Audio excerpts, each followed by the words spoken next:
October 12th, 1957, 2 p.m. A small funeral chapel in Brooklyn. 12 people sit in uncomfortable wooden chairs. The casket is cheap pine. No flowers, no music. The priest is rushing through prayers because he has another service in 30 minutes. The widow, Margaret Kowalski, sits in the front row clutching a handkerchief, her 2 young children beside her. Nobody expects what happens next. The chapel door swings open, and a man in a dark suit walks in. He's young, maybe 33, with intense eyes and a presence that fills the room instantly. The priest stops mid-prayer. Margaret turns. Nobody recognizes him because this is 1957, and Marlon Brando isn't yet a household name. But something about the way he moves, the way he looks at that cheap casket, makes everyone hold their breath. Brando walks straight to the front, kneels at the casket, and whispers something nobody can hear. Then he stands, turns to Margaret, and does something that will change her life for the next 50 years. And nobody will know what he did until 2007, when her grandson finds a piece of paper in an antique shop that reveals the truth. To understand why Marlon Brando walked into that funeral chapel, you need to go back 3 months, to a film set in Hoboken, New Jersey, to a movie that would change American cinema forever, On the Waterfront. It was July 1957. The heat was brutal, over 95 degrees, and the docks smelled like fish, diesel, and sweat. Director Elia Kazan was shooting the final scenes of the film, and the set was crawling with extras. Longshoremen, dock workers, guys from the neighborhood who needed $50 for a day's work. One of those men was James Kowalski. James was 42 years old. He'd worked the docks his whole life, unloading cargo ships, breaking his back for minimum wage. He had a wife, Margaret, and 2 kids, ages 7 and 9. When the casting call went out for On the Waterfront extras, James saw it as a chance to make a little extra money. Maybe enough to fix the roof that had been leaking for 2 years. Maybe enough to buy his daughter the birthday present she wanted. He showed up to set every day for 2 weeks. Never late, never complained. He stood where they told him to stand, walked where they told him to walk. He didn't speak unless spoken to. He was invisible, just another face in the crowd, just the way studios liked their extras. But Marlon Brando noticed him. Brando was in the middle of the most intense performance of his career, playing Terry Malloy, the boxer-turned-dock worker who stands up to the mob. Brando was method acting before most people knew what that meant. He stayed in character between takes. He talked to the real longshoremen, learned how they moved, how they spoke. And one day, during a lunch break, he noticed James Kowalski sitting alone, eating a sandwich wrapped in newspaper. Brando walked over. "Mind if I sit?" Brando asked. James looked up, startled. No, Mr. Brando, please." Brando sat down on the dock, legs dangling over the edge. "You work the docks?" 24 years, James said quietly. "That's a long time. You like it?" James paused, like nobody had ever asked him that before. "No, sir, but it's work. It feeds my family." Brando nodded. "What's your name?" "James. James Kowalski." "Well, James Kowalski, I appreciate you being here. You guys make this real. Without you, it's just actors pretending." James didn't know what to say. He just nodded. They sat there for a few more minutes in silence. Then Brando stood up. "Take care of yourself, James." "You too, Mr. Brando." That was it.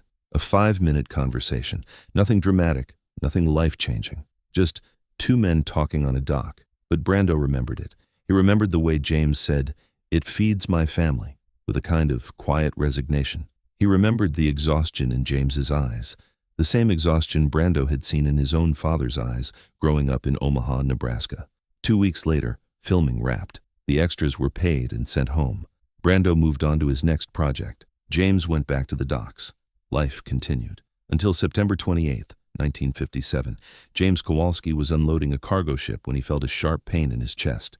He tried to ignore it, kept working, because you didn't leave your shift early unless you were dying. And by the time his coworkers noticed he'd collapsed, it was too late. Massive heart attack, dead before the ambulance arrived. He was 42 years old. Margaret got the news at 3:15 p.m. A supervisor from the docks came to her apartment.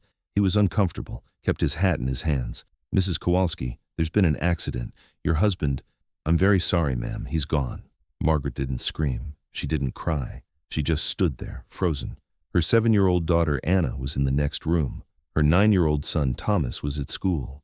And all Margaret could think was, how am I going to pay for a funeral? Because James had no life insurance. The dock workers union had a small death benefit, maybe $300, but a proper funeral cost at least $500, maybe more.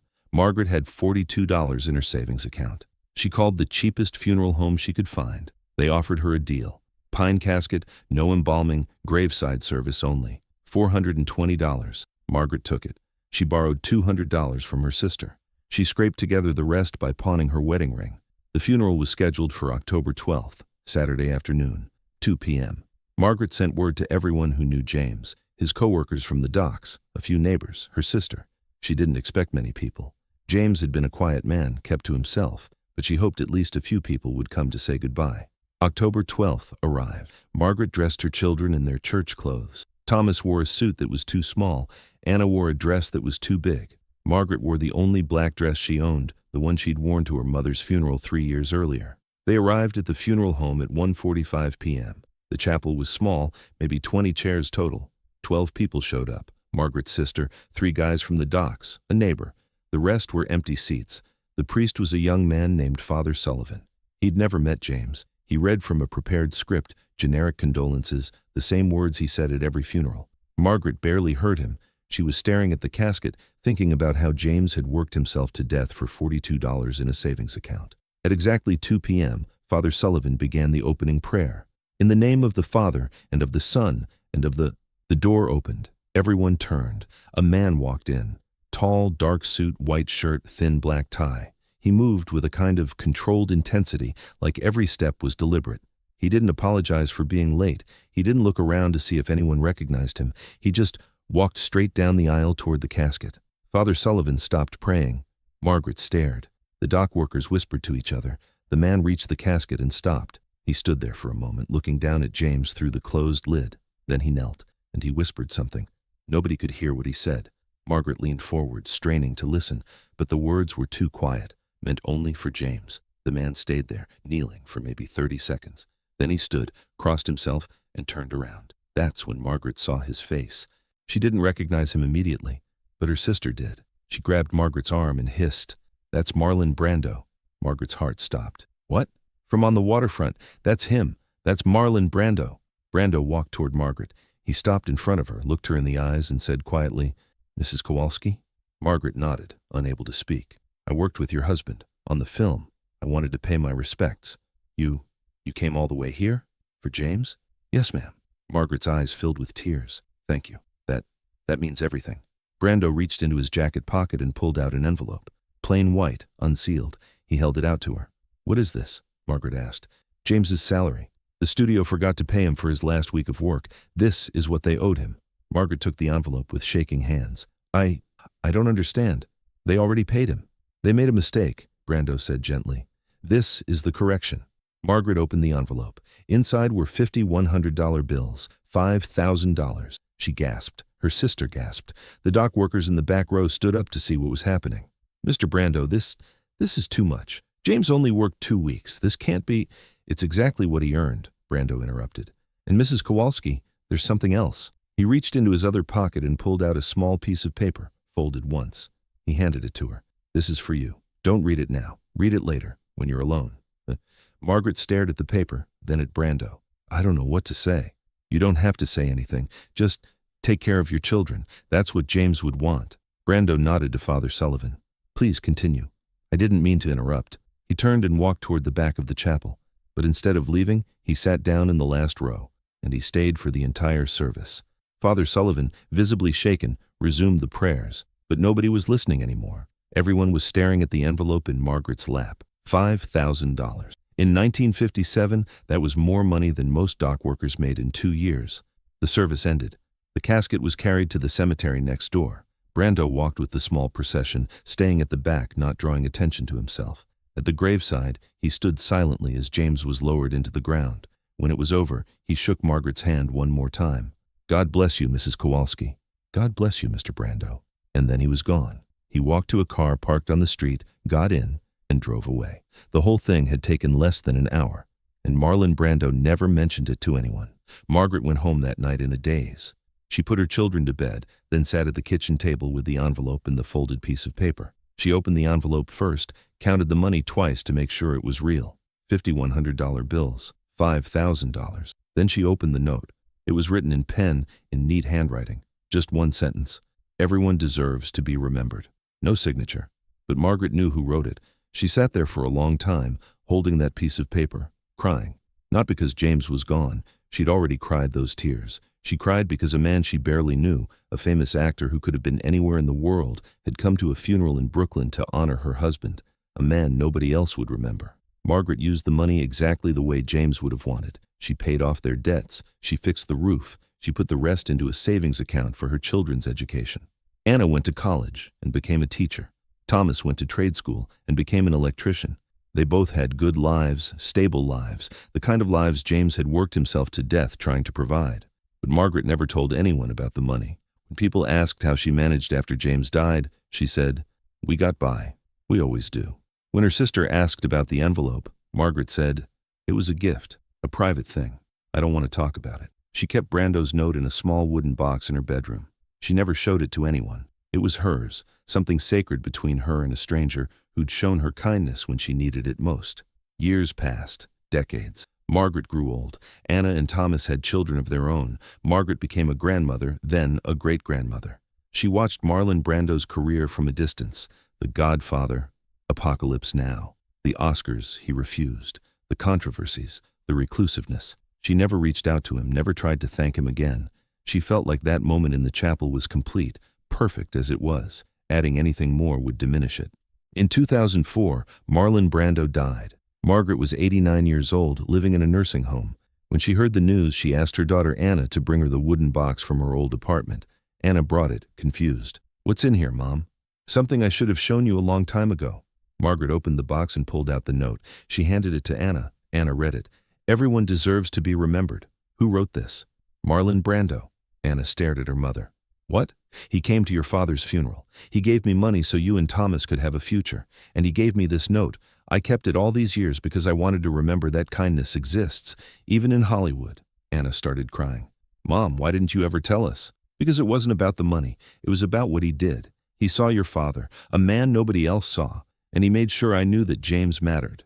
Margaret died 3 weeks later. She was buried next to James, in the same cemetery where Brando had stood 57 years earlier. But the story didn't end there. In 2007, Anna's son, Michael, was 26 years old. He was an antique dealer in Manhattan, always hunting for interesting items in estate sales and thrift shops. One afternoon, he was browsing a small antique store in Brooklyn when he saw something that made him stop cold. It was a photograph, black and white, faded, in a cheap wooden frame.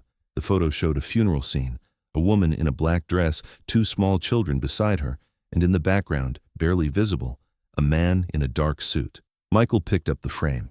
The shopkeeper walked over. "You like that?" "Found it in an estate sale last week. No idea who those people are." Michael stared at the photo. "How much?" $10. Michael bought it. He took it home, removed the photo from the frame, and flipped it over. On the back in faded ink, someone had written, "James Kowalski Funeral, October 12, 1957, Brooklyn." Michael's heart started racing. That was his grandfather. He'd heard stories about James, about how he died young, how his grandmother had struggled, but he'd never seen a photo from the funeral. He looked closer at the man in the background. Something about him looked familiar. Michael grabbed his phone, Googled Marlon Brando 1957, and pulled up images. It was him, Marlon Brando, at his grandfather's funeral. Michael called his mother immediately. "Mom, did Grandma ever mention Marlon Brando?" There was a long pause. Then Anna said, "Yes, once, right before she died. She told me he came to your grandfather's funeral. She said he gave her money and a note." "What note?" "I have it. Come over, I'll show you." Michael drove to his mother's apartment. Anna pulled out the wooden box, now hers, and showed him the note. "Everyone deserves to be remembered." Michael stared at it, then at the photo, then at his mother. "This needs to be told. People need to know what he did." Anna hesitated. "Your grandmother kept it private for a reason." "I know, but Brando's gone. Grandma's gone. And the world thinks Brando was just a difficult, selfish actor. They don't know this side of him." Anna thought about it. Then she nodded. "Okay, but do it right. Honor what he did." Michael wrote an article about it. He posted it online, included the photo, included a picture of the note. Within 24 hours, it went viral. News outlets picked it up. Entertainment historians researched it. Former colleagues of Brando came forward with their own stories of his quiet generosity. One former crew member from On the Waterfront said, "Brando talked to everyone on set, not just the stars, the grips, the extras, the guys bringing coffee. He treated everyone like they mattered. I'm not surprised he went to that funeral. That was who he was when nobody was watching. A journalist who'd interviewed Brando in the 1970s said, "I asked him once about his reputation for being difficult. He said, 'I'm difficult with people who treat others like they're disposable. I'm easy with people who show respect.'" This story proves that. He respected a dock worker enough to honor him in death. And from a letter Brando wrote in 1958, recently discovered in his archives, "I don't believe in Hollywood charity. I believe in seeing people, really seeing them. Most of the world is invisible. My job as an actor is to make the invisible visible, but sometimes you do that off-screen too." The story of Brando and James Kowalski became legendary, not because it was dramatic, not because it involved millions of dollars or fame, but because it was simple. A man went to a stranger's funeral. He gave a widow money so her children could survive, and he left a note that said, "Everyone deserves to be remembered." In 2010, Michael received a letter from Francis Ford Coppola, who directed Brando in The Godfather and Apocalypse Now. Coppola wrote, "I read your story about Marlon and your grandfather. It doesn't surprise me at all. Marlon was the most complicated man I ever knew. He could be impossible, cruel, selfish, but he could also be the kindest person in the room. And the kindness always came when nobody was looking. That's how you knew it was real. Thank you for sharing this. The world needed to know." Today, the note Brando wrote, "Everyone deserves to be remembered," is framed in Michael's apartment.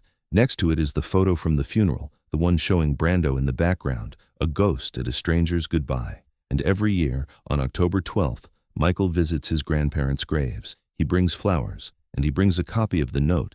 He places it on James's headstone just for a moment, then takes it back. Because Margaret was right. Some things are private. Some kindnesses don't need to be broadcast. They just need to exist, quiet and perfect, like a whisper at a casket that nobody else can hear. Marlon Brando spent his life pretending to be other people. He became Vito Corleone, Terry Malloy, Colonel Kurtz. He won Oscars. He changed cinema. He became a legend. But on October 12, 1957, he wasn't an actor. He wasn't a star. He was just a man who remembered a 5-minute conversation on a dock, a man who saw someone the world had overlooked, a man who made sure that James Kowalski, a 42-year-old longshoreman who died with $42 in his savings account, was remembered. And 50 years later, when the world finally learned what Brando had done, they understood something they'd missed about him all along. He wasn't just a great actor, he was a great human being. And the greatest performances of his life happened when the cameras weren't rolling. Everyone deserves to be remembered, even Marlon Brando.